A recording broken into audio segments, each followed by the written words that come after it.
अयोध्येतील श्रीराम मंदिराच्या प्राणप्रतिष्ठापना सोहळ्यानिमित्त नवी मुंबईमध्ये विविध कार्यक्रमांचं आयोजन करण्यात आलंय। शहरामध्ये 50,000 किलो लाडूंचं वाटप प्रसाद म्हणून केलं जाणार आहे। लाडू बनवण्याची तयारी युद्धपातळीवरती सुरू झाली आहे।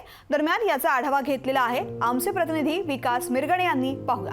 22 जानेवारी अयोध्यामध्ये श्री रामचंद्र प्रभूची प्रतिष्ठान होत आहे। त्यानिमित्ताने नवी मुंबई शहरामध्ये मोठ्या प्रमाणात लाडू वाटप करण्यात येणार आहे। आपण पाहू शकता ही लाडूची सगळी तयारी करण्यात आलेली आहे। नवी मुंबई शहरातून 2 लाख पेक्षा अधिक लाडू जे आहेत ते नवी मुंबई शहरामध्ये मंदिरामध्ये वाटप केले जाणार आहेत। स्वर्गीयवासी रामचंद्र नाईक या प्रतिष्ठानतर्फे हे कार्यक्रम आयोजित केले जाणार आहे। आपण पाहू शकता इकडे मोठ्या प्रमाणात जे लाडू करण्याची तयारी सध्या सुरू आहे आणि पूर्णपणे जे लाडू आहे ते संपूर्ण नवी मुंबई शहरामध्ये मीरा भाईंदर असेल ठाण्यामध्ये आहे ते सगळे वाटप केले जाणार आहे। त्यामुळे लाडू तयार करताना सगळे आपल्याला लोक जे राम भक्त आहेत ते आपल्याला दिसून येत आहेत। मोठ्या प्रमाणात झेंडे जे रामाचे ते सुद्धा इथे वाटप करण्याचं काम सध्या सुरू आहे। आपल्याशी बोलण्यासाठी राम प्रतिष्ठानचे जे आहेत संजीव नाईक आहेत। सर, कसं नियोजन आहे या ठिकाणी?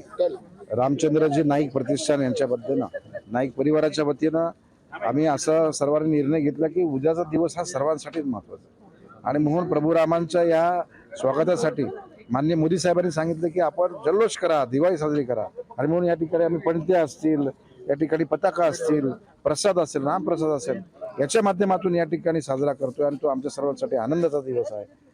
हजारोच्या संख्येने लोक स्वतः येत आहेत, या ठिकाणी लाडू वाळत आहेत आणि म्हणून मला वाटतं हा जोश जो आहे, हा आनंद आहे, हा सर्वांमध्ये असला पाहिजे, जनमानसांमध्ये असला पाहिजे आणि सर्वांनी उद्या ही दिवाळी साजरी करा। जय श्रीराम।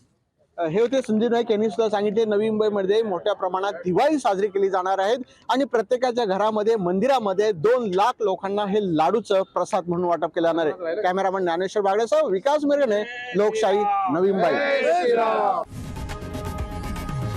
लोकशाही मराठी ऐका, पहा, जागरूक रहा।